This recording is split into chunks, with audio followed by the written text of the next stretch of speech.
गवाक्ष में आप सभी का स्वागत है। आज क्षितिज भाग 2 के गद्य खंड के चौथे पाठ मानवीय करुणा की दिव्य चमक के अभ्यास प्रश्न समझेंगे।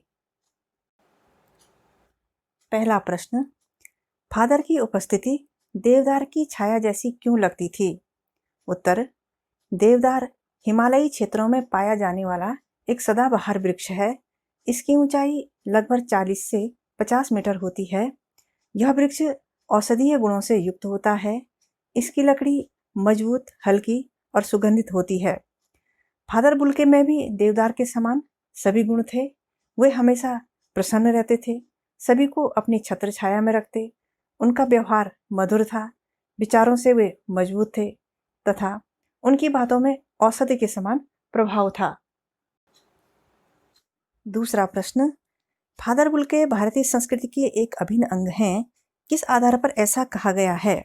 उत्तर, फादर बुल्के ने भारत को अपनी कर्मभूमि बनाया। 47 वर्ष भारत में रहे, हिंदी का गहराई से अध्ययन किया। वे हिंदी के प्रबल समर्थक थे। सभी के सुख दुख में शामिल होकर एक अहम भूमिका निभाते। घर परिवार और निजी दुख तथा समस्याओं की जानकारी लेकर धैर्य बंधाते।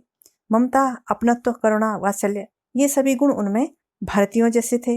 इसीलिए फादर बुल्के को भारतीय संस्कृति का अभिन्न अंग कहा गया है।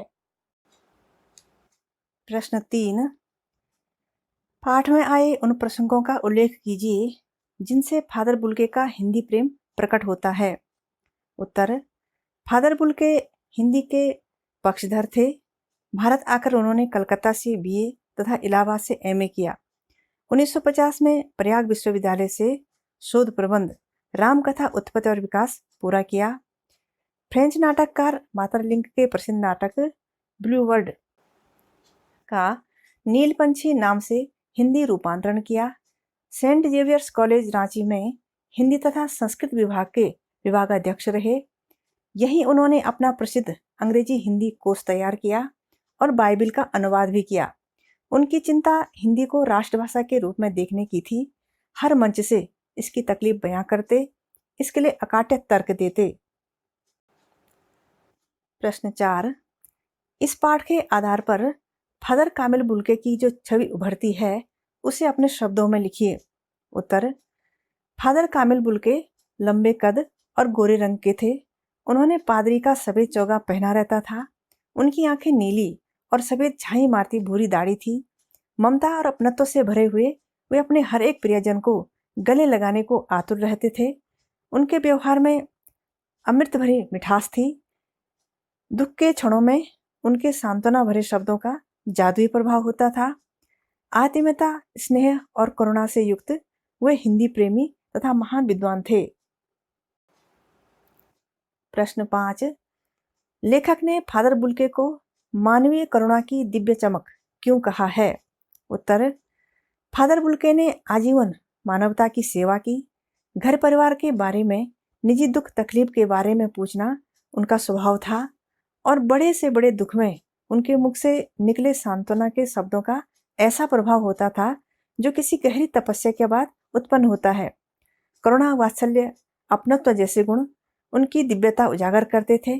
इसलिए लेखक ने उन्हें मानवता की दिव्य चमक कहा है। प्रश्न 6, फादर बुल्के ने सन्यासी की परंपरागत छवि से अलग एक नई छवि प्रस्तुत की, कैसे? उत्तर, परंपरागत सन्यासी वैरागी होता है। वह किसी से कोई रिश्ता नहीं रखता, उस पर सुख दुख का भी कोई प्रभाव नहीं पड़ता। लेकिन फादर बुल्के ने सन्यासी की एक अलग छवि प्रस्तुत की। वे जिससे रिश्ता बनाते कभी तोड़ते नहीं थे। वर्षों बाद भी उसे पहचान लेते। सर्दी, गर्मी, बरसात झेलकर मिलने जाते। सभी के सुख दुख में शामिल होते। पारिवारिक उत्सवों में बड़े भाई की भूमिका निभाते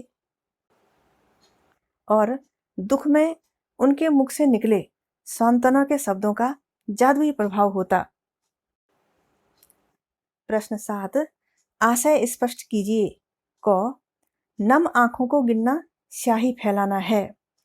इसका आशय, फादर बुल्के का भारत में कोई भी सगा संबंधी नहीं था, लेकिन उनकी मृत्यु पर इतने लोग रो रहे थे जिनकी गिनती करना कठिन था। ख, फादर को याद करना एक उदास शांत संगीत को सुनने जैसा है। आशय, फादर की स्मृति लेखक के मन को शांति प्रदान करती थी और संगीत का आनंद देती थी, लेकिन साथ ही लेखक को उदासी से भी भर देती थी। प्रश्न 8, आपके विचार से बुल्के ने भारत आने का मन क्यों बनाया होगा? उत्तर, फादर बुल्के भारतीय संस्कृति से प्रभावित रहे होंगे। भारत की आध्यात्मिकता और विश्व बंधुत्व की भावना ने उन्हें आकर्षित किया होगा। यहाँ की ऋषि परंपरा और ईश्वर पर विश्वास अर्थात आस्तिक विचारों और चिंतन मनन को जानने की अपनी जिज्ञासा के कारण उन्होंने भारत आने का मन बनाया होगा।